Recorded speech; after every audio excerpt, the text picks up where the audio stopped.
My son is 4, so his understanding of death is sketchy at best, which is why he keeps saying very nonchalantly, "Now that Bella's buried in the backyard, when are we going to get a new doggy?" And he's been asking this a lot lately, and I keep saying, "When you're 7," because 7 seems like the right age for a boy to get a dog, and because it seems just far enough away that I don't actually have to think about it really happening. Because if I'm being honest, I'm not sure I ever want to get another dog. And mostly because I just think we will be forever haunted by the perfection that was Bella. Bella was the best dog. And I don't say she was the best dog because she was smart. Golden retrievers are not. And I don't say she was the best dog because she never had accidents in the house, and she didn't bark, and she didn't chew things, and she didn't run away. Although all those things are true and would probably all score her points in that best dog category.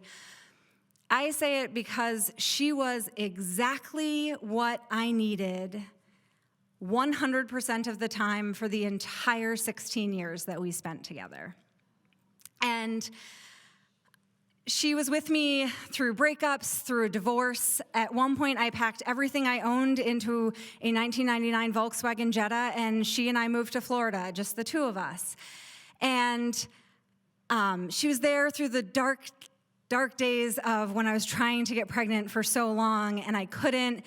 And she was this great recipient for all my pent-up maternal energy. And at one point, I even kind of believed through this weird reincarnation thought that I couldn't get pregnant because the soul of my unborn child was trapped in my dog.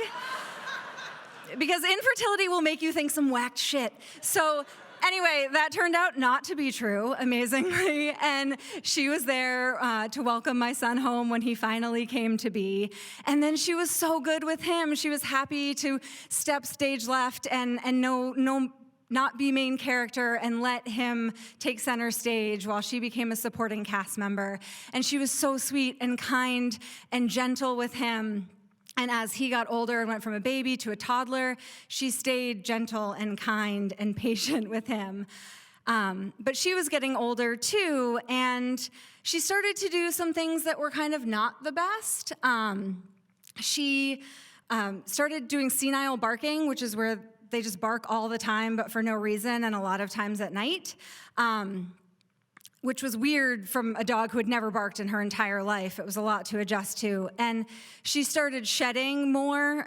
She had done that her whole life, but suddenly our entire world was covered in dog hair. And she went deaf, and I think because she couldn't hear us, she just thought we hadn't said no to her in 2 years. And so she started doing things that she never would have done before, like stealing food that my toddler had left on the coffee table, and even jumping up and stealing treats from the counter.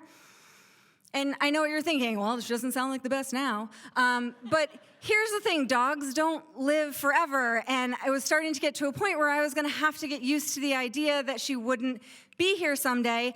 And that was a lot easier to do when she was being a pain in the ass. And her becoming a little bit of a burden was kind of another gift, and it helped me get ready, but I was really dreading the next phase, which would be her getting sick and her being in pain and vet visits and trying to know when it was her time to go. And that was weighing so heavily on me, and I was so nervous about it.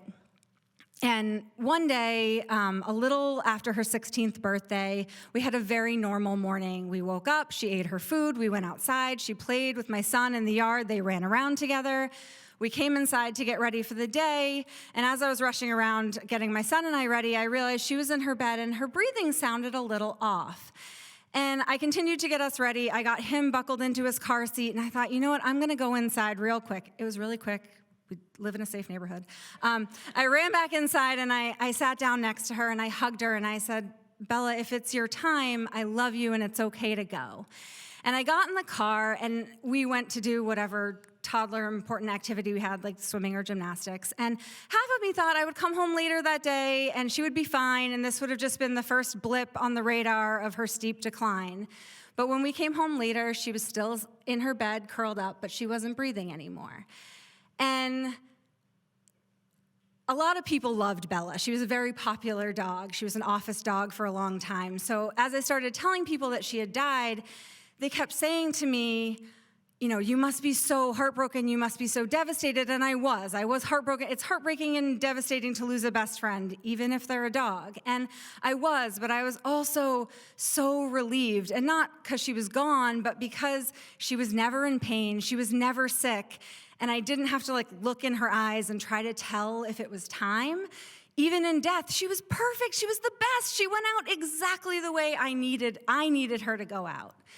And so now when my son keeps asking me when we're going to get that other doggy, I keep telling him when he's 7, and I'm hoping that maybe I had a little bit of knowledge about the reincarnation, and Bella will come back around, and I'll get to have the best dog all over again. Thanks.